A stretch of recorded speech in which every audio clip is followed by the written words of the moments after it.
بسم اللہ الرحمن الرحیم۔ سورہ بقرہ کا رکوع نمبر 16۔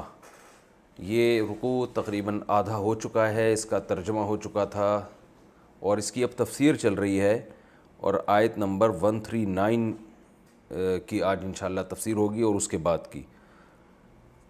قُلْ أَتُحَاجُّونَنَا فِي اللَّهِ وَهُوَ رَبُّنَا وَرَبُّكُمْ، آپ ان سے کہہ دیجئے کہ کیا تم ہم سے حجت بازی کرتے ہو اللہ کے بارے میں، حالانکہ وہ تو ہمارا بھی اور تمہارا بھی رب ہے۔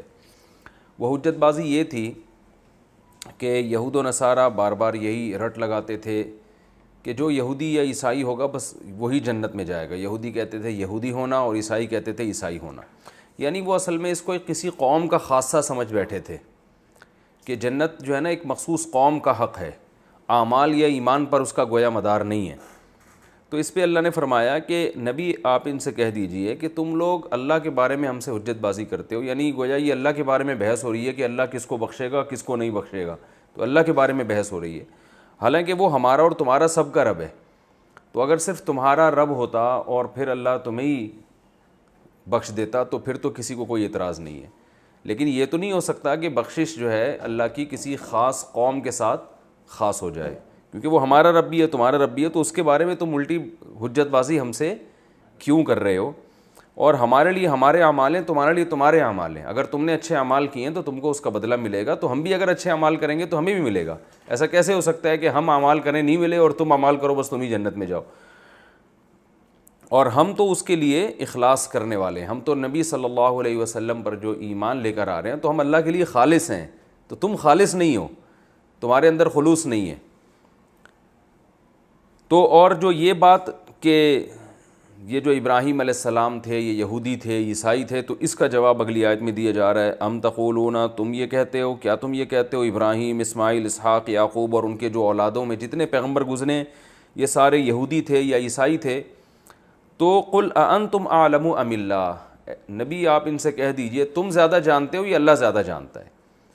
قرآن میں دوسرے مقام پر اس کا جواب یہ دیا گیا کہ وما انزلت التوراۃ والانجیل الا من بعدہ، کہ ابراہیم علیہ السلام اور یعقوب علیہ السلام یہ یہودی کیسے ہو سکتے ہیں؟ انجیل اور تورات تو ان کے بعد نازل ہوئی ہے، تو ظاہر ہے یہ تورات اور انجیل کے مکلف تھے ہی نہیں اس کے تفصیلی احکام کے، تو تم نے ان پہ بھی یہودی کا لیبل کیسے لگا دیا؟ تو وہاں دلیل سے جواب ہے، یہاں صرف یہ جواب دیا جا رہا ہے کہ زیادہ علم اللہ کے پاس ہے۔ تو جب اللہ ایک بات بیان کر رہا ہے کہ اصل جو ابراہیم، اسماعیل، اسحاق اور یعقوب کا جو دین تھا وہ نہ یہودیت تھی نہ عیسائیت، وہ ہے اپنے آپ کو اللہ کے سپرد کر دینا، تو جس وقت اللہ کا جو حکم اس کو فالو کرنا، اسی پر ابراہیم، اسماعیل، اسحاق علیہ السلام نے عمل کیا۔ تو آج جو اس معیار پہ پورا اترے گا وہ اس بات کا حقدار ہے کہ وہ کہے کہ میں یعنی اللہ کے دین کو فالو کرتا ہوں، یا میں تورات پر ایمان رکھتا ہوں، یا میں انجیل پر۔ باقی جو اس معیار پہ پورا نہیں اترے گا وہ تورات اور انجیل پر بھی ایمان کے دعوے میں سچا نہیں ہے۔ آگے اللہ نے فرمایا وَمَنْ أَظْلَمُ مِمَّنْ كَتَمَ شَهَادَةً عِنْدَهُ مِنَ اللَّهِ، اس سے بڑا ظالم کون ہوگا کہ اس کے پاس شہادت ہو اللہ کی طرف سے اور وہ اسے چھپا لے۔ تو میں نے بتایا تھا کہ قرآن میں کئی جگہوں پر آتا ہے کہ اس سے بڑا ظالم کون ہوگا، یعنی قرآن کہہ رہا ہے سب سے بڑا ظالم یہ ہے، کبھی قرآن کہہ رہا ہے شرک سب سے بڑا ظلم ہے، کبھی قرآن کہہ رہا ہے شہادت کو چھپانا سب سے بڑا ظلم ہے، کبھی قرآن کہہ رہا ہے اللہ پہ جھوٹ باندھنا سب سے بڑا ظلم ہے۔ تو اس سب سے بڑے ظلم کا مطلب ہوتا ہے کہ جس نوعیت کا آگے گناہ بیان کیا جا رہا ہے نا، ان گناہوں کی جنس میں سب سے بڑا جرم یہ ہے۔ اب یہاں پر ایک جرم بیان کیا جا رہا ہے کتمان شہادت، گواہی کو چھپانا، تو گواہی چھپانا ایک ظلم ہے۔ تو اللہ فرماتے ہیں جو اللہ کے پاس اللہ کی طرف سے اس کے پاس گواہی ہو اور وہ والی گواہی چھپا دے، تو گواہی کو چھپانے والے مجرموں میں سب سے بڑا مجرم یہ ہے، یہ مطلب ہوتا ہے اس آیت کا۔ یعنی آپ کے پاس گواہی تھی کہ وسیم نے ستار سے پیسے کھائے ہیں، عدالت نے آپ کو بلایا، آپ نے چھپا لیا، آپ مجرم ہیں۔ آپ کے پاس گواہی تھی کہ فلاں نے فلاں کے مکان پہ قبضہ کیا ہے، فلاں نے فلاں کو قتل کیا ہے، آپ کو عدالت نے بلایا، آپ نے گواہی چھپا لی، آپ مجرم ہیں۔ لیکن سب سے بڑا مجرم اس نوعیت کا وہ شخص ہے کہ اللہ کی گواہی تھی اس کے پاس کہ فلاں اللہ کے نبی ہیں اور وہ یہ والی گواہی چھپا لے۔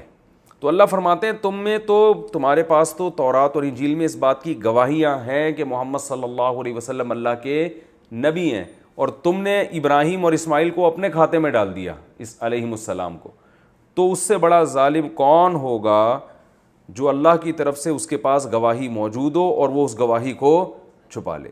جیسے قرب قیامت میں حضرت عیسیٰ علیہ السلام نازل ہوں گے، علماء کے پاس کتابیں ہیں، اس کتابوں میں ان کی علامات ہیں احادیث صحیحہ سے، عوام کو نہیں پتہ ہوتی بسا اوقات۔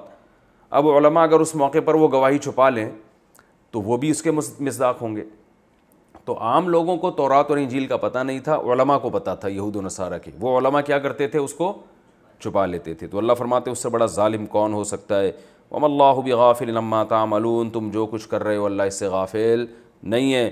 تِلْكَ أُمَّةٌ قَدْ خَلَتْ لَهَا مَا كَسَبَتْ، اللہ نے اسی آیت کا دوبارہ تکرار کیا۔ بعض دفعہ ایک ٹاپک بہت اہم ہوتا ہے تو اللہ اس کو بار بار یعنی اس کا تکرار کرتے ہیں کہ تِلْكَ أُمَّةٌ قَدْ خَلَتْ، یہ قوم تھی جو گزر چکی، ابراہیم، اسماعیل، یعقوب اور ان کی آگے اولادیں۔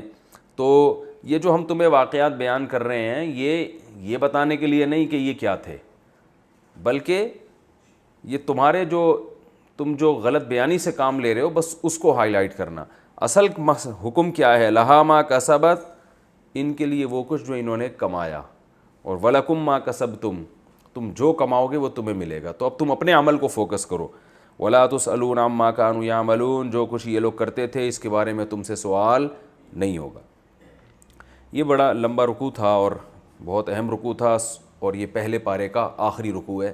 اس میں کیا اسباق ہمیں ملتے ہیں میں نمبر وار مختصراً بیان کر دیتا ہوں۔ پہلی بات تو حضرت ابراہیم علیہ السلام کی فضیلت، کہ اللہ نے فرمایا اس سے بڑا بے وقوف کون ہو سکتا ہے جو ابراہیم کی ملت سے اعراض کرے، کیونکہ یہ تو سب کے نزدیک پیغمبر تھے، تو اور ان کا اصل مذہب کیا تھا؟ اپنے آپ کو اللہ کے سپرد کر دینا۔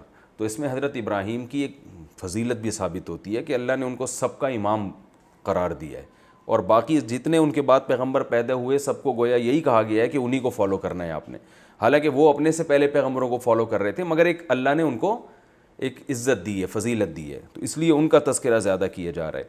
تو پہلی فضیلت یہ ثابت ہوتی ہے۔ دوسری اس میں ایک علمی نقطے کی بات یہ ثابت ہوتی ہے کہ جو متفقون علیہ چیزیں ہوتی ہیں نا، ان میں دو رائے نہیں ہو سکتی، اور انہی کو اصل بنا کے حجت قائم کی جاتی ہے۔ جیسے ابراہیم علیہ السلام کو مشرکین بھی مانتے تھے، یہودی بھی، عیسائی بھی اور مسلمان بھی، تو ان کے حوالے کو بطور دلیل کے پیش کیا گیا ہے کہ بھئی انہوں نے اپنے آپ کو اللہ کے سپرد کیا تھا، تو تم مانتے وہ برحق تھے، تو تمہیں بھی اپنے آپ کو اللہ کے سپرد کرنا چاہیے۔ تو آج بھی اس امت مسلمہ میں کچھ چیزیں متفقون علیہ ہیں کہ بھئی قرآن میں تحریف نہیں ہو سکتی، اور بہت ساری چیزیں ہیں جو اس امت کے اجماعی عقیدے ہیں۔ تو اب جو فتنہ پرست لوگ ہیں نا، وہ ان اجماعی باتوں میں دراڑیں ڈال رہے ہوتے ہیں اور پھر امت کو دو ٹکڑوں میں تقسیم کر رہے ہوتے ہیں۔ وہ بحثیں جو فقہا سمیٹ چکے ہیں اور جن پر پوری امت جمع ہو چکی ہے، تو اس میں وسوسے پیدا کرنا اور یہ جیسے آج کل نئے نئے پروفیسر لوگ آ رہے ہیں، آپ نے دیکھا ہوگا کہ رجم کی سزا کا انکار کر دیا، معراج کا انکار کر دیا، حالانکہ یہ سب چیزیں امت میں اب کیا ہو چکی ہیں؟ اتفاق ہو چکا ہے۔ تو قرآن کا بھی انداز یہ ہے کہ جن چیزوں کا سب مانتے ہیں ان کو بطور دلیل کے پیش کرتا ہے، بطور حجت کے۔ تو اس سے ہمیں بھی پتہ چلتا ہے کہ اس امت مسلمہ میں جو چیزیں طے ہو چکی ہیں اب ان پہ دوبارہ بحث نہیں ہوگی، کیونکہ اس سے تو لامتناہی ایک بحث کا سلسلہ چلا رہے گا اور امت کبھی کسی بات پہ جمع ہوگی نہیں۔ یہ بھی ایک ہمیں نقطے کی بات پتہ چلتی ہے۔ اس میں یہ بھی پتہ چلتا ہے کہ ابراہیم علیہ السلام نے اپنے بیٹوں کو اور یعقوب علیہ السلام کو وصیت کی، اور پھر یعقوب علیہ السلام نے بھی موت کے وقت اپنے بچوں کو وصیت کی۔ تو اس سے وصیت کی اہمیت کا پتہ چلتا ہے کہ والدین کو چاہیے کہ دنیا سے جانے سے پہلے اپنے بچوں کو دین پر قائم رہنے کی وصیت کریں۔ آج والدین کو اس کی تو بڑی فکر ہوتی ہے، میں مر رہا ہوں، پتہ نہیں میری بچی کی شادی ہوگی کہ نہیں ہوگی، میرا بیٹا جو ہے وہ اس کو جاب ملے گی کہ نہیں ملے گی، یہ اس طرح کی باتیں تو ہو رہی ہوتی ہیں، لیکن اپنے بچوں کو کہ دین پر وہ قائم رہیں اور ان کی نسلیں بھی آگے قائم رہیں، اس کی فکر نہیں ہوتی۔ بلکہ بعض لوگ فورن کنٹریز میں جا کے رہتے ہیں اور کہتے ہیں کہ یار ہمارا ایمان محفوظ ہے، الحمدللہ ہم تو صحیح ہیں یہاں پہ۔ میں ان سے کہتا ہوں صرف آپ کا ایمان کی بات نہیں ہے، آپ یو ایس اے میں اور یورپ میں یا یو کے میں کہیں بھی ایسی جگہ پہ آپ رہتے ہیں کہ آپ کو اگر خطرہ ہے کہ میں تو ایمان پر رہوں گا لیکن میری اولاد بگڑ جائے گی اس ماحول میں، تو بھی آپ کے لیے رہنا وہاں ٹھیک نہیں ہے۔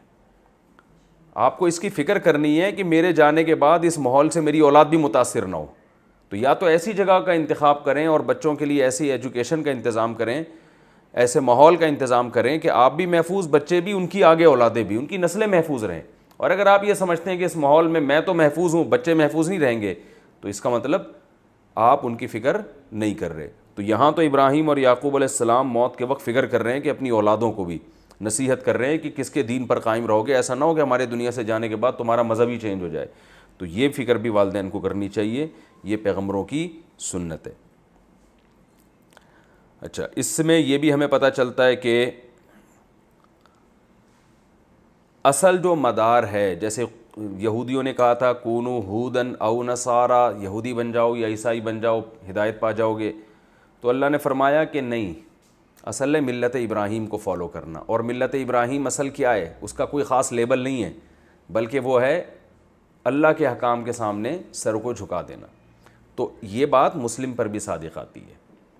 اسلام کا لیبل لگا دینا کافی نہیں ہے. ہم جب یہ کہتے ہیں نا کہ صرف مسلمان جنت میں جائیں گے, تو اس کا مطلب یہ نہیں کہ جس کے شناختی کارڈ میں مسلم لکھا ہوا ہے, بلکہ اسلام کی ایک پہچان ہے توحید, اور جو بھی مسلم ہونے کے لیے شرائط ہیں, جب تک ان شرائط پہ پورا نہیں اترے گا وہ جنت میں نہیں جائے گا. تو اس لیے یہ بھی بہت ضروری ہے کہ صرف لیبل کافی نہیں ہے, بلکہ اصل کس چیز کو, عقیدہ اور اعمال کو فوکس کرنا ہے. آج بہت سے مسلمان نہ عقیدہ ان کا توحید ہے, رسالت کے پیر و مرشد کو اپنے رسول سے بڑا بنا دیتے ہیں. پریکٹیکلی زبان سے تو کہتے ہیں رسول سب سے افضل ہے, لیکن جو معاملہ ان کا اپنے پیر و مرشد کے ساتھ ہوتا ہے, اس سے لگتا ہے کہ انہوں نے ان کو رسول سے بھی آگے کر دیا.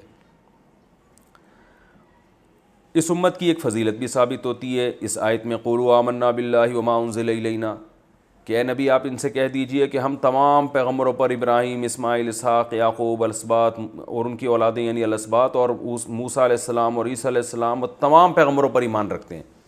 تو یہ امت معتدل امت ہے, جیسے کہ اگلے رکوع میں آ بھی رہا ہے کہ اس امت نے افراط و تفریط سے کام نہیں لیا. محمد صلی اللہ علیہ وسلم کی عقیدت میں اتنا آگے نہیں بڑھے کہ باقیوں کا انکار کر دیا, اور اتنا مذہب سے دور نہیں ہوئے کہ نبی صلی اللہ علیہ وسلم کا بھی انکار کرنا شروع کر دیا, اتنا جو ہے نا وہ ملحد نہیں بنے. تو تمام پیغمبروں پر ایمان, اور یہی وجہ ہے کہ آج صرف اسلام محفوظ ہے. اس میں صحابہ کی فضیلت بھی معلوم ہوتی ہے. اس رکوع میں قرآن میں اللہ کا ارشاد ہے فَإِنْ آمَنُوا بِمِثْلِ مَا آمَنْتُمْ بِهِ فَقَدِ اهْتَدَوْا, اللہ فرماتے ہیں اگر یہ ایسے ایمان لے آئیں جیسے تم ایمان لائے ہو. تو اس وقت خطاب کس کو ہو رہا تھا, صحابہ کو. تو پتہ چلا صحابہ کیا تھے, مومن. تو آج جو ایک بہت بڑا طبقہ کہتا ہے 5-6 کے علاوہ سارے معاذ اللہ منافق تھے, تو وہ غلط کہتا ہے. تو قرآن تو صحابہ سے خطاب کر رہا ہے, جب تک یہ اس جیسا ایمان نہیں لاتے جیسا تمہارا ایمان ہے, اس وقت تک یہ ہدایت پہ نہیں ہو سکتے. تو یہ کچھ احکام تھے جو اللہ نے اس میں بیان کیے ہیں. پھر اس میں یہ بھی ہے کہ اللہ نے اپنے رنگ کو سب سے بہترین رنگ قرار دیا. جب کسی پہ کوئی رنگ چڑھتا ہے نا, تو پورا وہ اس کا کلر ہی چینج ہو جاتا ہے. تو اس سے یہ بھی پتہ چلتا ہے کہ آپ اگر اسلام کو مکمل فالو کریں گے تو آپ کا لائف اسٹائل مکمل چینج ہو جائے گا, اور وہ سب سے بہترین لائف اسٹائل ہوگا, کیونکہ اللہ نے فرمایا وَمَنْ أَحْسَنُ مِنَ اللَّهِ صِبْغًا. اکثر مسلمان جو ہے نا درمیان میں لٹکے ہوئے ہیں, آدھے انگریز ہیں آدھے مسلمان ہیں, تو پتہ ہی نہیں چلتا کہ یہ ہے کیا. جمعے کے دن پتہ چلتا ہے کہ نہا دھو کے مسجد جا رہا ہے تو ٹھیک ہے, ورنہ پورے ہفتے پتہ نہیں چلتا. تو اللہ کا ایک رنگ انسان کے اوپر چڑھنا چاہیے جو صحابہ کرام پہ چڑھ چکا تھا. اس رنگ سے پتہ چلتا ہے, جیسے کوئی کلر دیکھ کے فوراً پتہ چل جاتا ہے نا. اب کوئی حبشی ہو بالکل سیاہ کلر کا ہو اور گھونگھری والے بال ہوں اس کے, اور تو فوراً دیکھ کے لگ جائے گا بھائی یہ اسٹیشن یہاں کا نہیں, یہ KPK کا اسٹیشن تو ہو ہی نہیں سکتا, ٹھیک ہے نا, یہ مکران کا ہے, یا یہ کہ لیاری کا ہے, یا یہ کہ ساؤتھ افریقہ کا ہے. تو یہ یہاں کا ایک ہوتا ہے نا انسان کے دیکھ کے پتہ چل جائے. تو مسلمان کو بھی ایسا ہونا چاہیے کہ دیکھ کے پتہ چل جائے بھائی یہ مسلم ہے. تو اسی کو اللہ نے رنگ سے تعبیر کیا. اور جو آخری آیت ہے تلک امۃ قد خلت لہا ما کسبت, یہ ایک امت تھی جو گزر گئی, ان کے لیے وہ کچھ ہے جو انہوں نے کیا. تو اس میں قرآن ہمیں غیر ضروری بحثوں سے بچاتا ہے کہ پچھلی امتوں کے واقعات عبرت کے طور پہ تو پڑھے جائیں گے, لیکن اب جو گئے وہ چلے گئے, اب تو تم یہ دیکھو تم کیا کر رہے ہو. تو اس سے ہمیں پتہ چلتا ہے آج جو بہت سے تاریخی, کل کسی کا فون آیا کہ حضرت عائشہ رضی اللہ تعالیٰ عنہ کو زہر دیا گیا تھا یا ان کا ویسے ہی انتقال ہوا تھا. میں نے کہا آپ نے کیا کرنا ہے, کیا مسئلہ ہے, یعنی کوئی پریکٹیکل لائف سے جن چیزوں کا تعلق ہے وہ چیزیں پوچھیں نا. کل پھر کسی اور کے بارے میں پوچھیں گے, انہوں نے ان کو قتل کیا گیا تھا پھر اگر بتا دیں قتل ہوا تھا تو پھر اس پہ کس نے قتل کیا تھا, پھر کس کے دور میں ہوا تھا. ایک لا متناہی اور فضول بحث جس کا عملی زندگی سے کوئی تعلق نہیں ہے. تو قرآن کہہ رہا ہے اپنے عمل کو فوکس کرو.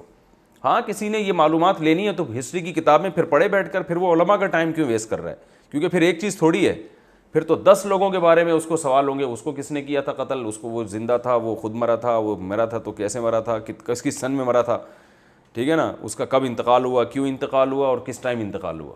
ہر شخص کے بارے میں 3 معلومات ضروری. جب یہ ہو جائیں گی تو پھر پیدائش کے بارے میں, کب پیدا ہوئے, کیوں پیدا ہوئے, تو اللہ نے بتا دیا کہ اس لیے پیدا ہوئے کہ آزمائش ہو. ایک سوال کا جواب اللہ نے دیا ہے, کب پیدا ہوئے اور کس کے گھر میں پیدا ہوئے, یہ ساری باتیں پھر. تو لہا ما کسبت ولکم ما کسبتم. اب یزید جو ہے حضرت حسین اس کے دور میں قتل ہوئے, تو اب اس کو لے کر پورے سال اسی کو گھسیٹتے رہنا. بھائی تم یہ دیکھو کہ اگر تمہیں حکومت ملتی ہے تو تمہارے دور میں کیا ہو رہا ہے, اور حکومت نہیں ملتی تو جو تمہیں اختیارات ہیں تم ان اختیارات کو صحیح استعمال کر رہے ہو کہ غلط استعمال کر رہے ہو. تو اپنے بارے میں کوئی غور کرنے کے لیے تیار نہیں ہے. تو ایسے تاریخی واقعات میں تو ظلم بھرا ہوا ہے نا. حضرت عثمان کے بھی قاتل ہیں, حضرت حسین رضی اللہ عنہ کے بھی قاتل, اور پھر بڑی بڑی تاریخی شخصیتیں ہیں ان کے قاتل. پھر پیغمبروں کا مقام تو صحابہ سے زیادہ ہوتا ہے, اہل بیت سے بھی زیادہ ہے. حضرت زکریا علیہ السلام کو بھی تو قتل کیا تھا نا کسی نے, وہ تو اس سے بھی, حضرت حسین کے قاتل سے بھی بڑا ظالم تھا جس نے حضرت زکریا علیہ السلام, حضرت یحییٰ علیہ السلام, حضرت زکریا کو کے سر پہ آرے چلائے گئے. تو پھر اس بحث کو بھی اٹھایا جائے, اس کو بھی لے کے تقریریں کی جائیں, پھر رویا دھویا جائے, پھر اس پہ لعنت بھیجی جائے. تو بھائی جو جس نے کیا, اللہ ظالموں پہ اللہ کی لعنت. تو بس یہ مختصر لعنت بھیج کے آگے ہم نے اپنا کام کرنا ہے کہ ہم کوئی ایسا عمل نہ کریں کہ ہم پر بھی لعنت اللہ کی طرف سے ہو جائے. تو وہ اپنے عمل کو ہم نے فوکس کرنا ہے. یہ اہم پوائنٹ ہے اس رکوع کا. آگے سورہ بقرہ کا 17واں رکوع ہے اور دوسرا پارہ شروع ہو رہا ہے. سَيَقُولُ السُّفَهَاءُ مِنَ النَّاسِ مَا وَلَّاهُمْ عَنْ قِبْلَتِهِمُ الَّتِي كَانُوا عَلَيْهَا. سَيَقُول, پہلے اس کا لفظی ترجمہ ہوگا مختصر گرامر کے ساتھ, پھر اس کی انشاءاللہ تفسیر ہوگی, اور جو علمی نکات اس سے ہمیں حاصل ہوتے ہیں وہ بیان ہوں گے جو ہمارا طریقہ ہے. سَيَقُولُ, سا کا معنی عن قریب, یقولو کہیں گے. ویسے تو یقولو مضارع ہے نا, اس کا معنی ہوتا ہے کہتے ہیں یا کہیں گے دونوں, لیکن جب سین شروع میں لگ گیا تو فیوچر میں چلا گیا. عن قریب کہیں گے. السفہاء من الناس, لوگوں میں سے جو بے وقوف لوگ ہیں وہ یہ کہیں گے ما ولاہم, ما کا معنی ایو شیئن, کون سی چیز. ولا اصل میں تھا ولیا, اس کا معنی ہوتا ہے پیٹ پھیرنا, رخ پھیر دینا. ما ولاہم, کس چیز نے ان مسلمانوں کو پھیر دیا, عن قبلتہم, ان کے قبلے سے, التی وہ والے قبلے سے, کانو کے تھے یہ مسلمان, علیہا اس پر. یہ تو بیت المقدس کی طرف رخ کر کے نماز پڑھتے تھے, ان کو کس چیز نے یہاں سے ادھر دوسری طرف گھما دیا ہے. یعنی اس طرح کے بیہودہ اعتراضات کریں گے.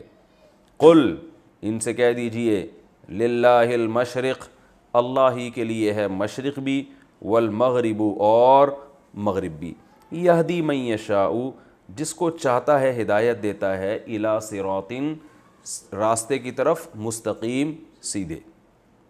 وَكَذَلِكَ, اور اس طرح سے, جعلناکم, جعلنا بنایا ہم نے, کم تم کو, امتن ایک امت, وسطن درمیانی, معتدل, بیلنس جسے کہتے ہیں نا, ہر چیز میں بیلنس ہے اس کے. لِتَكُونُوا, تاکہ تم ہو جاؤ, کانا یکونو, کانا کا معنی ہونا, لِتَكُونُوا, تاکہ تم ہو جاؤ, شہداء, گواہ, شہید گواہ, شاہد گواہ کو کہتے ہیں نا, شہداء جمع, تاکہ تم گواہ بن جاؤ, علی الناس, لوگوں پر. وَيَكُونَ الرَّسُولُ, اور تاکہ رسول بھی ہو جائیں, علیکم, تم پر, شہیدہ گواہ. وما جعلنا, اور نہیں بنایا ہم نے, القبلۃ, قبلہ, التی, وہ والا قبلہ, کنتا, تھے آپ, علیہا, جس پر, وہ والا قبلہ جس پر آپ تھے, جس پر آپ اب تک رہے ہیں, یعنی بیت المقدس, وہ نہیں بنایا ہم نے, الا, مگر صرف اس لیے, لنعلم, تاکہ ہم جان لیں, لی کا معنی لیے, یعنی اس لیے کہ, نعلم, تاکہ ہم کو علم حاصل ہو جائے, جان لیں, من کون ہے، یتبع الرسول جو رسول کی پیروی کرتا ہے، ممن اصل میں تھا من اس شخص سے جان لیں، من جو ینقلبو پلٹتا ہے، انقلاب کا معنی پلٹنا ہوتا ہے نا، ینقلبو علی عقبیہ، عقب کہتے ہیں ایڑی کو، اور عقبین دونوں ایڑیاں، جب اس کو نسبت کر دی اس شخص کی ایڑیوں کی طرف عقبیہ تو نون حذف کر دیا، عقبیہ اپنی ایڑیوں کے بل۔ دوبارہ آسان ترجمہ کر دیتا ہوں، وما جعلنا القبلۃ التی کنت علیہا، نہیں بنایا ہم نے وہ قبلہ جس پر آپ تھے، مگر اس لیے بنایا تھا تاکہ ہمیں پتہ چل جائے کہ کون رسول کی اتباع کرتا ہے اس شخص سے جو اپنی ایڑیوں کے بل پیچھے ہٹتا ہے، یعنی ہمیں ظاہری طور پر پتہ چل، اللہ کو علم تو پہلے سے ہے، ظاہری طور پر بھی وہ شخص کے بارے میں پتہ چل جائے جو رسول کی اتباع کرتا ہے، اور اس شخص کے بارے میں بھی پتہ چل جائے جو رسول کی اتباع نہیں کرتا بلکہ ایڑیوں کے بل پیچھے پلٹتا ہے، بالکل ریورس ہو جاتا ہے، وہ رسول کو چھوڑ دیتا ہے وہ، یعنی ظاہری طور پر ہم اس کو ممتاز کر دیں اس شخص سے جو رسول کو فالو کرتا ہے اور جو رسول کو فالو نہیں کرتا۔ تو لنعلم کا معنی لنظہر بھی کیا گیا ہے کہ ہم اس کو ظاہر کر دیں، جدا کر دیں۔ کس کو جدا کر دیں؟ جو رسول کو فالو کرتا ہے اس کو جدا کر دیں اس شخص سے جو رسول کو فالو نہیں کرتا۔ ممن کا یہ مطلب ہوگا۔ وَإِن كَانَتْ، اور اگرچہ ہے، یہ واو کے ساتھ، ان کے ساتھ جب شروع میں واو آ جائے نا تو اس کا معنی بن جاتا ہے، ان کا معنی اگر نا، اور واو شروع میں آ جائے تو اکثر اس کا معنی کیا ہوتا ہے؟ اگرچہ، ٹھیک ہے۔ وَإِن كَانَتْ، اگرچہ تھا یہ حکم، کیا حکم؟ قبلے کو تبدیل کرنا، لَكَبِيرَةً، بہت بھاری، لام تاکید کے لیے کبیرہ کا معنی بھاری، الا مگر ان لوگوں پر، علی الذین ان لوگوں پر، ہدی اللہ جن کو ہدایت دی اللہ نے۔ کبیرہ کا کے بعد جب علی آتا ہے تو معنی ہوتا ہے کسی چیز کا بہت مشکل ہونا، وہ تھا نا پہلے قرآن میں نماز کے بارے میں آتا ہے نا، وَإِنَّهَا لَكَبِيرَةٌ إِلَّا عَلَى الْخَاشِعِينَ، کہ نماز بہت مشکل ہے مگر کس پر؟ خشوع والوں پر۔ اس کی میں ڈیٹیل اس وقت میں نے کافی تفصیل سے بتائی تھی۔ وَإِن كَانَتْ لَكَبِيرَةً، اگرچہ یہ حکم تھا، اگرچہ یہ حکم ہے، لَكَبِيرَةً بہت مشکل، مگر ان لوگوں پر جن کو اللہ نے ہدایت دی۔ وَمَا كَانَ اللَّهُ، اور نہیں ہے اللہ تعالیٰ ایسا، لِيُضِيعَ کہ وہ یُضْيِعَ تھا اصل میں یکرمو کی طرح، ضائع کرنا، کہ وہ ضائع کر دے ایمانکم تمہارے ایمان کو، اللہ ایسا نہیں ہے۔ ان اللہ بالناس، بے شک اللہ تعالیٰ لوگوں کے ساتھ، لرؤوف، رؤوف کا معنی وہی مہربانی کرنے والا، اور رحیم کا معنی رحم کرنے والا۔ اصل میں رأفت کہتے ہیں دل کی نرمی کو، کہ اللہ گویا نرم دل ہے، تو ظاہر ہے اللہ کا دل نہیں ہے، اللہ تعالیٰ ہم سے ہماری زبان میں بات کریں گے نا، تو جو نرم دل ہوتے ہیں وہ کیا کرتے ہیں؟ ترس کھانے والے۔ تو رؤوف کا معنی اللہ تعالیٰ شفیق ہے، مہربان ہے اور رحمت والا ہے۔ ان اللہ بالناس لرؤوف الرحیم، قد نرا، تحقیق ہم دیکھتے ہیں، نرا کا معنی اصل میں تھا نر ایو نسمعو کی طرح، رؤیت سے ہے نا، ہم دیکھتے ہیں، تقلب وجہی کا، آپ کے چہرے کا الٹنا پلٹنا، فی السماء، آسمان میں، یعنی آپ کو ہم دیکھتے ہیں بار بار آپ کا چہرہ کہاں جاتا ہے؟ آسمان کی طرف جاتا ہے۔ فلا، فا کا معنی پس، لام تاکید کے لیے، نولی، اصل میں تھا نولی، ولا یا یولیو پھیرنا، جیسے پیچھے گزرا نا ما ولاہم، تو یولی وہ پھیرتا ہے، نولی ہم پھیرتے ہیں، نولینہ نون تاکید کے لیے، فَلَنُوَلِّيَنَّكَ، پس ہم ضرور بے ضرور پھیر دیں گے آپ کو، قبلتاً، ایک قبلے کی طرف، ایسے قبلے کی طرف، ترضاہا، جس کو آپ پسند کرتے ہو۔ یہ ترجمہ سیکھیں صرف، ابھی تفسیر میں پتہ چلے گا کیا بات چل رہی ہے۔ ترضاہا، ہم عنقریب پھیر دیں گے آپ کو ایسے قبلے کی طرف جس کو آپ پسند کرتے ہیں۔ فولی، پس، ولا یا یولیو کا معنی پھیرنا، اور تو ولی سے امر کیا آئے گا؟ ولی، کیونکہ تا ہٹا دیں گے تو پہلا حرف ساکن نہیں ہے نا، تو شروع میں الف لانے کی ضرورت نہیں ہے. اور آخر سے یا بھی یا حروف علت میں سے ہے, حروف گڑبڑی میں سے ہے, تو وہ بھی حذف ہو گیا. تو فولی پس آپ پھیر لیں, وجہ کا اپنے چہرے کو, شطر المسجد الحرام مسجد حرام کی طرف. شطر کہتے ہیں سائڈ کو, کسی جانب کو. مسجد حرام کی جانب اپنا چہرہ پھیر لیں آپ. وَحَيْثُ مَا كُنْتُمْ, حیثو کا ماں کا معنی جہاں بھی ہو, حیثُ مَا كُنْتُمْ تم سب جہاں بھی ہو, فَوَلُّوا تو تم سب پھیرو, وجوہکم اپنے چہروں کو, شطرہو مسجد حرام کی طرف. وَإِنَّ الَّذِينَ اور بے شک وہ لوگ, اوتوا الکتاب جن کو کتاب دی گئی ہے, لا یعلمون ضرور جانتے ہیں, انہو کہ یہ جو حکم ہم نے دیا ہے, الحق یہ بالکل برحق ہے, من ربہم مسلمانوں کے رب کی طرف سے ہے. یہ لوگ جانتے ہیں کہ یہ جو حکم قبلے کے تبدیلی کا ہے نا, یہ بالکل برحق حکم ہے, اور کس کی طرف سے ہے, یہ ان لوگوں کے رب کی طرف سے ہے. وَمَا اللَّهُ بِغَافِلٍ عَمَّا يَعْمَلُونَ اور جو کچھ یہ لوگ کر رہے ہیں اللہ اس سے غافل نہیں ہے. وَلَئِن واو کا معنی اور لام تاکید کے لیے, ان کا معنی اگر. وَلَئِنْ أَتَيْتَ الَّذِينَ اگر آپ لے آئیں ان لوگوں کے پاس, اوتوا الکتاب جن کو کتاب دی گئی, بِكُلِّ آیَةٍ ہر طرح کی نشانی. دیکھو اتیتا کا معنی ہوتا ہے آنا, لیکن اس کے بعد بی آ رہا ہے نا, با, تو اس کا معنی کیا بن جائے گا, لانا. اتیتا بِكُلِّ آیَةٍ کوئی بھی نشانی آپ ان کے پاس لے آئیں, ما تبعوا قبلتک تو یہ فالو نہیں کریں گے آپ کے قبلے کو. تبیع یتبع کا معنی کسی کے پیچھے چلنا, یہ آپ کے قبلے کو فالو کرنے والے لوگ نہیں ہیں. وما انت اور نہیں ہیں آپ, بتابع فالو کرنے والے, قبلتہم ان کے قبلے کو. وما بعضهم بتابع اور نہ ہی ان میں سے بعض فالو کرنے والے ہیں, قبلۃ بعض ایک دوسرے کے قبلے کو. یہ خود ان کا آپس میں بھی قبلے میں کیا ہے, اختلاف ہے. وَلَئِنْ اتَّبَعْتَ اصل میں تھا وَلَئِنْ اتَّبَعْتَ, تو ملا کے پڑھا جاتا ہے, الف سائلنٹ ہو جاتا ہے. وَلَئِنْ اتَّبَعْتَ اور اگر آپ نے اتباع کی, اہواءہم ان کی خواہشات کی, من بعد ما بعد اس کے کہ جاءک من العلم کہ آپ کے پاس آ چکا ہے علم, تو کیا ہوگا, انک اذن اگر آپ نے ایسا کیا تو انک بے شک آپ ہو جائیں گے, اذن اذن کا معنی کیا ہوتا ہے, اگر ایسا ہوا. یہ پہلے کئی دفعہ بتا چکا ہوں نا. اذن کا معنی اذ کانا کذا اگر ایسا ہوا, یعنی آپ نے ان کی خواہشات کو فالو کیا, لمن الظالمین تو آپ ہو جائیں گے ظالمین میں سے. الذین آتیناہم الکتاب وہ لوگ جن کو ہم نے کتاب دی ہے, یعرفونہ اسے پہچانتے ہیں, یا محمد صلی اللہ علیہ وسلم کو پہچانتے ہیں, یا اس حکم کو پہچانتے ہیں کہ تحویل قبلہ ہوگا, ایسے پہچانتے ہیں, کما یعرفون ابناءہم جیسے اپنے بیٹوں کو پہچانتے ہیں. وَإِنَّ فَرِيقًا مِّنْهُمْ اور بے شک ان میں سے ایک جماعت, لَيَكْتُمُونَ الْحَقَّ وہ حق کو چھپاتی ہے, وَهُمْ يَعْلَمُونَ حالانکہ ان کو حق پتہ ہے.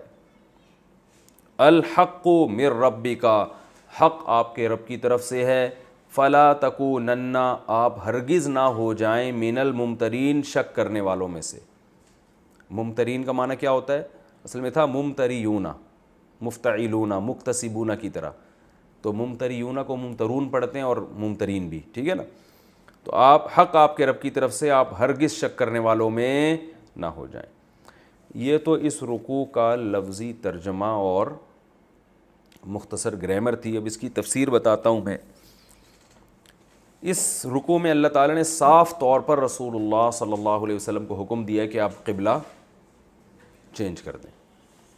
آپ صلی اللہ علیہ وسلم جب مدینہ گئے نا, تو تقریباً 17 مہینے آپ نے مدینہ منورہ میں بیت المقدس ہی کی طرف رخ کر کے نماز پڑھی, اور آپ اسی طرف رخ کر کے نماز پڑھا کرتے تھے. لیکن آپ صلی اللہ علیہ وسلم کی دلی خواہش تھی کہ قبلہ کعبہ ہونا چاہیے جو ابراہیم علیہ السلام نے بنایا تھا. یہ آپ کی ذاتی چاہت تھی, اور اس لیے بھی آپ چاہتے تھے کہ اسلام کا مرکز مکہ بنے. اور یہ تو انسان کی نیچر بھی ہے نا کہ وہ اپنی جگہ کو ترجیح دیتا ہے. اور پھر جو تورات اور انجیل میں نشانیاں لکھی ہوئی تھیں آخری نبی کی, ان نشانیوں میں ایک یہ بھی تھا کہ ان کا جو قبلہ ہوگا وہ کعبہ ہوگا, بیت اللہ ہوگا. تو آپ صلی اللہ علیہ وسلم کی طبیعت پہ یہ بات بھی شاک گزرتی تھی کہ جو نشانیاں ہیں ان میں جو اللہ تعالیٰ جو ہے اس میں کیا ہوگا, کہ کیونکہ یہود و نصارہ چاہتے تھے قبلہ تبدیل نہ ہو, کیونکہ ان کو پتہ تھا کہ آخری نبی کی علامات میں سے یہ ہیں کہ وہ قبلے کو کیا کر دیں گے؟ بیت المقدس کے بجائے کعبہ کو بنا دیں گے. تو یہ ساری چیزیں مل کے نبی کی چاہت تھی. تو لیکن کیا ہے کہ پروپیگنڈا یہ لوگ یہ کرتے تھے کہ جو صدیوں سے قبلہ چلا آ رہا ہے بیت المقدس وہی اصل قبلہ ہے. تو اب اس حکم کو ان آیتوں میں صاف لفظوں میں چینج کر دیا گیا. اور آپ صلی اللہ علیہ وسلم نماز پڑھا رہے تھے اور نماز کے دوران یہ آیتیں نازل ہوئیں جو ہم آگے پڑھیں گے, اور اسی میں آپ صلی اللہ علیہ وسلم نے اپنے رخ کو چینج کر لیا. اور جس طرح آپ نماز پڑھا رہے تھے نا, قبلہ بالکل اس کے اپوزٹ سائڈ پہ تھا. تو اس لیے آپ صلی اللہ علیہ وسلم باقاعدہ چل کے نا نماز کی حالت میں چل کے گئے ہیں, اور مقتدیوں کے پیچھے آ کے آپ صلی اللہ علیہ وسلم دوسری طرف رخ کر کے کھڑے ہو گئے, اور مقتدیوں نے سب نے اپنا رخ چینج کر لیا. تو یہ قرآن نے ان کی تعریف کی ہے کہ ایک تو ایسے فالو کرنے والے لوگ ہیں کہ جنہوں نے گویا یہ بھی نہیں پوچھا کہ ہوا کیا ہے, یعنی نماز کی حالت میں آپ نے ایسا کیا تو سمجھ گئے کہ اللہ نے حکم کو کیا کر دیا ہے, چینج کر دیا. اور سارے اس کو مسجد ذو قبلتین کہا جاتا ہے نا. ظہر کی نماز ہو رہی تھی, 2 قبلوں والی مسجد آج بھی سعودی عرب میں, مکہ میں, وہ مدینہ میں وہ موجود ہے. تو اب اس میں انسانی عقل اس لحاظ سے بھی حیران ہوتی ہے کہ کتنے کلومیٹر کا فاصلہ ہے مکہ سے مدینہ, اور نبی صلی اللہ علیہ وسلم نے جو رخ چینج کیا نا وہ آج بھی بالکل کہاں ہے, مکہ کی طرف, مسجد حرام کی طرف رخ ہے. حالانکہ کوئی فلکیات کا اس وقت صحابہ کو تو معلوم نہیں تھا. اگر معلوم بھی تھا کسی صحابی کو فلکیات کا علم تو انہوں نے نماز کے دوران نبی صلی اللہ علیہ وسلم کو تھوڑی بتایا ہوگا. تو وہ بالکل اس دور کی ساری مسجدیں کس طرف ہیں, مکہ مکرمہ کی طرف اور مسجد حرام کی طرف. تو اللہ نے فرمایا سیقول السفہاء من الناس, یہ بے وقوف لوگوں میں جو بے وقوف ہیں وہ یہ کہیں گے ما واللہ من قبلتہم التی, ان قریب کہیں گے. ان قریب کا اس لیے استعمال کیا کہ میں ابھی ان قریب حکم چینج کرنے والا ہوں, ٹھیک ہے نا. تو پہلے نبی کو بتا دیا کہ اے نبی ہم حکم تو دے رہے ہیں, حکم تو چینج ہو جائے گا, لیکن آپ پر جو اعتراضات اور سوالات کی بوچھاڑ ہوگی ہم اس کی طرف پہلے اشارہ کر رہے ہیں. اتنے آرام سے یہود و نصارہ کا یہ حکم ہضم نہیں ہوگا. اور مفسرین نے یہ بھی لکھا ہے کہ بعض وہ لوگ جو ایمان لا چکے تھے لیکن کمزور ایمان والے تھے وہ بھی اس حکم کے بعد مرتد ہو گئے. انہوں نے کہا یہ تو معاذ اللہ محمد صلی اللہ علیہ وسلم نے جو اصل دین تھا نا آسمانی مذاہب کا وہی چینج کر دیا ہے. تو وہ بھی جو کمزور ایمان والے لوگ تھے نا وہ بھی مرتد ہو گئے تھے اس حکم کے چینج ہونے کے بعد. تو اللہ نے فرمایا ان قریب لوگوں میں جو بے وقوف لوگ ہیں وہ یہ کہیں گے ما واللہ من قبلتہم التی کانوا علیہا, جس قبلے پر یہ پہلے رخ کر کے نماز پڑھتے رہے ہیں اس سے ان کو کس نے پھیر دیا. یعنی مطلب یہ کہ یا تو وہ صحیح تھا یا یہ صحیح تھا. اگر وہ صحیح تھا, مکہ کعبہ صحیح ہے, تو پہلے سے پھر کعبہ کی طرف رخ کرتے ہیں نا. اور اگر بیت المقدس صحیح تھا تو پھر بیت المقدس ہی کی طرف رہنا چاہیے تھا. اس کا مطلب یہ خود کنفیوز ہے کہ اصل قبلہ ہے کون سا. تو اس کا جواب دیا جا رہا ہے قل للہ المشرق والمغرب, ان سے کہہ دیجئے کہ مشرق اور مغرب سب اللہ کا ہے. تو جب مشرق بھی اللہ کا ہے مغرب بھی اللہ کا, تو اللہ نے پہلے وہاں کہا ہوا تھا تو وہاں ہو جاتی تھی, اب یہاں کہا ہوا ہے تو کیا ہو گئی, یہاں ہو گئی. تو اس میں اتنا پریشان ہونے والی کون سی بات ہے کہ پہلے ادھر رخ تھا تو ادھر نماز کیوں نہیں ہو رہی تھی تو ادھر رخ تھا. تو یہ سب حماقت اور بے وقوفوں والی باتیں. تبھی اللہ نے ان لوگوں کو کیا تعبیر کیا کہ ان قریب لوگوں میں جو پرلے درجے کے احمق ہیں وہ اس طرح کی باتیں شروع کر دیں گے. مسلمان اللہ کے حکم کو دیکھتا ہے. یہدی من یشاء الی صراط مستقیم, جس کو چاہتا ہے سیدھا راستہ دکھا دیتا ہے. تو اللہ نے بہت سے لوگوں کو سیدھا راستہ دکھا دیا, انہوں نے نبی کے حکم کو فالو کیا, پہلے ادھر رخ کر رہے تھے ابھی ادھر رخ کر رہے ہیں. تو یہ اللہ نے ان کو سیدھا, اور جو بے وقوف لوگ ہیں وہ کیا کر رہے ہیں, وہ فضول اعتراضات کر رہے ہیں. وَكَذَلِكَ جَعَلْنَاكُمْ أُمَّةً وَسَطًا, اب اللہ اس میں اس امت مسلمہ کی تعریف کر رہے ہیں. دیکھو اس طرح ہم نے تم کو امت وسطا بنایا ہے کہ تم ایسے اعتراضات نہیں کرتے. یہود و نصارہ کی جو تباہی کی وجہ ہے وہ وجہ اللہ بیان کر رہے ہیں کہ یہ اعتدال سے ہٹ گئے ہیں, اور یہ امت کیا ہے, اعتدال والی. اعتدال کا مطلب کیا ہے کہ اللہ نے انسان کو جتنی قوتیں دی ہیں نا اس میں اس کو معتدل رہنا چاہیے. اب یہودیوں نے کیا کیا کہ اپنی عقل کو وحی کے مقابلے میں استعمال کرنا شروع کر دیا کہ بھائی بیت المقدس جو قبلہ تھا وہ بھی اس لیے تھا نا کہ اللہ نے بنایا تھا. اب کعبہ بھی جب اللہ بنا رہا ہے تو وہ قبلہ بن گیا, تو اب اللہ کے حکم کے مقابلے میں اپنی عقل کو کیا کر دینا چاہیے, وہ سپرد کر دینا چاہیے. ہاں اس پہ بحث ہو کہ یہ اللہ کا حکم ہے یا نہیں ہے, یہ کہنا کہ یہ ہو ہی نہیں سکتا, پاسبل ہی نہیں ہے. تو یہ کیا ہے, آپ وحی کے مقابلے میں اپنی عقل کو بڑھا رہے ہیں. تو اس لیے اللہ نے فرمایا یہ امت کیا ہے, امت وسط معتدل امت ہے کہ یہ عام کھانے سے اس کو مطلب ہے, پیڑ گننے سے مطلب نہیں ہے. ایسا نہیں ہے کہ اس امت کو پہلے اللہ نے حکم دیا بیت المقدس کی طرف رخ کرو تو اس امت نے نہ اس حکم پہ بھی اعتراض نہیں کیا کہ اللہ جب یہ نبی مکہ میں پیدا ہوئے اور ابراہیم علیہ السلام کا قبلہ کیا تھا, کعبہ تھا, تو صحابہ نے یہ اعتراض نہیں کیا کہ ہم لوگ کعبہ کی طرف کریں گے, ہم بیت المقدس کی طرف رخ کیوں کریں.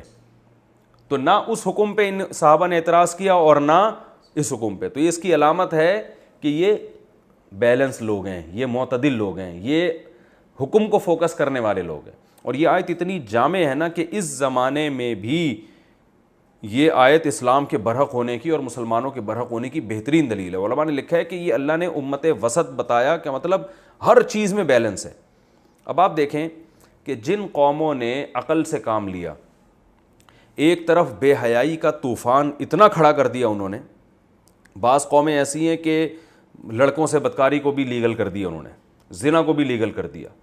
اور ایک طرف بعض قومیں ایسی ہیں کہ جنہوں نے رہبانیت کو اختیار کیا کہ عورت سے دور رہو, اور ایسا دور رہو کہ جنگلوں میں جا کے عبادت کرو, جیسے کہ عیسائیوں کے راہبوں نے کیا ہے, جنگلوں میں جا کے عبادت نہ, عورت سے بالکل ہی دور. تو اعتدال کس امت میں ہے؟ وہ صرف مسلمانوں میں آپ کو ملے گا. نہ تو رہبانیت کے قائل ہیں کہ ایسی دوری اختیار کرو کہ جو ہے نا جنگلوں میں نکل جاؤ یا نکاح ہی نہ کرو ساری زندگی, اور اتنا بے لگام بھی بننے کی ضرورت نہیں ہے کہ زنا کوئی لیگل کر دیں, بلکہ اس کے حکام دیے کہ نکاح ہے اور کس عمر میں نکاح ہے اور کس سے نکاح ہے. تو یہ بیلنس ہے. اسی طرح بعض قوموں نے مذہبوں میں نے کیا کیا کہ ہر دنیا کی نعمت سے کنارہ کشی اختیار کی انہوں نے, جیسے عیسائیوں کے راہبوں نے اور ہندوؤں کے پنڈتوں میں آج بہت ایسے ملیں گے آپ کو. اور جو لبرل ہوئے ہیں وہ اتنے کہ شراب بھی حلال ہو گئی ان کے یہاں, نشے بھی ان کے لیے کیا ہو گئے, جائز ہو گئے. بزنس کے معاملے میں آپ دیکھ لیں کہ جوا سٹا بھی جائز ہے بہت سی قوموں کی نظر میں, لیکن اسلام نے کیا کیا, اور بعض نے کیا کیا کہ تجارت اور دنیا داری کو بالکل ہی غلط قرار دے دیا کہ انسان دنیا میں پڑے ہی نہیں. ٹھیک ہے نا, تو اسلام نے اس میں بھی بیلنس کیا, بھائی تجارت بھی کرنی ہے, گھر والوں کو کھلانا پلانا بھی ہے, لیکن اتنا بھی نہیں کہ سود بھی حلال ہو جائے اور آپ کے لیے سٹا بھی حلال ہو جائے اور جوا بھی حلال ہو جائے, ایسا نہیں ہے, بلکہ پراپر طریقے سے آپ نے تجارت کرنی ہے. تو اسلام کے جتنے بھی احکام آپ دیکھیں گے نا وہ افراط اور تفریط کے درمیان میں ہے. کھانے پینے کے معاملے میں آپ دیکھ لیں, ہندوؤں نے کیا کیا کہ گوشت کھانے کو ہی حرام کر دیا, اتنا غلو کیا کہ بھئی جانور کو کاٹنا ہی نہیں ہے ہم نے کسی قیمت پہ, اور وہ سبزی خور بن گئے. اور دوسری طرف جنہوں نے حلال کیا تو کتے بلی بھی کھانا شروع کر دی, انہوں نے مردار بھی کھانا شروع کر دیا. تو اس معاملے میں اسلام نے بیلنس کیا کہ بھائی نہ تو ایسا ہے کہ صرف سبزی کھاؤ گے, گوشت بھی تمہاری خوراک ہے, لیکن گوشت کا یہ مطلب نہیں کہ جو ملے کھا جاؤ. کچھ جانور ہیں مخصوص جو پاکیزہ جانور ہیں ان کو ذبح کر کے کھانا ہے. تو کھانے کے معاملے میں, حلیے کے معاملے میں آپ دیکھ لو, کچھ لوگوں نے بالوں کو کہا کہ یہ بال جو ہے نا ہونے ہی نہیں چاہیے. ایسے آپ کو مذہبی لوگ ملیں گے جن کے پورے بالکل فارغ البال ہوتے ہیں, نہ داڑھی نہ مونچھ. اور سکھوں نے کیا کیا ہے کہ ہر جگہ کے بال, مونچھیں بھی بڑی ہوئی, داڑھی بھی بڑی ہوئی, سر کے بال بھی, بغلوں کے بال بھی, وہ کہتے ہیں کاٹنا ہی نہیں چاہیے. تو اسلام نے اس معاملے میں بھی کیا کیا ہے, بیلنس. تو بالوں کے حکام دیکھ لیں آپ, جن بالوں کا صفائی سے بڑا تعلق ہے ان کو کاٹنے کا حکم دیا. مرد کے امتیاز عورت سے داڑھی کے بالوں سے ہوتا ہے تو مرد کو داڑھی بنانے کا حکم دیا. تو ہر چیز میں آپ کو اسلام میں کیا نظر آئے گا. عورت اور مردوں کے حقوق میں دیکھ لیں, یا تو یورپ میں عورت جانوروں سے بدتر سمجھی جاتی تھی, اور جب عورت کو حقوق دیے تو مرد کے برابر لا کے کھڑا کر دیا اس کو. عورت کو جب حقوق دیے تو مرد کے برابر لا کے کھڑا کر دیا. تو جب برابر لا کے, حالانکہ عورت کا پھر عورت کیوں ہے پھر وہ بھائی, اگر وہ اس میں ساری صلاحیتیں مرد جیسی ہیں تو پھر اللہ نے اس کو عورت کیوں بنایا؟ ظاہر ہے اس میں کچھ کمزوری ہے نا. تو اسلام نے یہاں بھی کیا کیا, بیلنس, کہ بھائی عورت کو وہ پاؤں کی جوتی نہیں ہے, وہ جانور نہیں ہے, وہ انسان ہے, وہ آزاد ہے, لیکن مرد کے ماتحت رہے گی وہ نکاح کے بعد, اور نکاح سے پہلے اپنے باپ کے ماتحت رہے گی, غلام نہیں بنے گی, ماتحت رہے گی. تو یہ بھی بیلنس ہے, یہ بھی ایک اعتدال ہے. تو یہ ہر حکم میں ہے, جتنے بھی احکام آپ دیکھیں گے نا اسلام کے, ہر حکم میں آپ کو اعتدال نظر آئے گا. تو اللہ نے فرمایا کہ اسی میں نے تو چند مثالیں دی ہیں, اس پہ میرا پورا ایک مستقل بیان ہے. تو اللہ نے کیا فرمایا, وَكَذَلِكَ جَعَلْنَاكُمْ أُمَّةً وَسَطًا, دیکھو اس طرح سے ہم نے تم کو معتدل امت بنایا ہے. تو یہود و نصارہ کی گمراہی کی وجہ ہی یہ بنی کہ وہ اعتدال کے راستے سے ہٹ گئے, اور اس امت کی اس میں اللہ نے فضیلت بھی بیان کی. فرمایا لِتَكُونُوا شُهَدَاءَ عَلَى النَّاسِ, اور جو معتدل ہوتا ہے نا اسی کی گواہی معتبر ہوتی ہے. دنیا کا اصول ہے کہ کبھی بھی افراط و تفریط کرنے والے کی گواہی کا اعتبار نہیں کیا جاتا. جیسے آپ کے کسی سے بہت اچھے تعلقات ہیں, آپ کو عشق کی حد تک محبت ہے, تو ظاہر ہے عدالت آپ کی گواہی اس کے حق میں نہیں لے گی. عدالت کہے گی بھائی یہ آدمی معتدل نہیں ہے, یہ تو ویسے ہی اس پر اتنا عاشق ہوا ہے, تو یہ تو اسی کے حق میں گواہی دے گا. تو یا کوئی غصے کا تیز ہو, آپ سے دشمنی میں بہت آگے نکلا ہوا ہے, تو بھی گواہی معتبر نہیں ہوتی کہ بھائی اس نے تو اس کو پھنسوانا ہی ہے. تو ہمیشہ بیلنس لوگوں جن کو غصے سے مغلوب نہیں ہوتے, اعتدال میں رہتے ہیں, انہی کی گواہی معتبر ہوتی ہے. تو اللہ نے فضیلت بیان کی کہ ہم نے تمہیں معتدل امت بنایا ہے تاکہ تم قیامت کے دن لوگوں پر گواہ بن سکو. اب وقت چونکہ پورا ہو گیا ہے تو میں اس آیت کو انشاءاللہ میں اگلے ایپیسوڈ میں ڈیفائن کروں گا کہ یہ امت پچھلی امتوں پر گواہی کیسے دی گی اور اس کا اس آیت سے کیا ربط بنتا ہے. وما علینا الا البلاغ.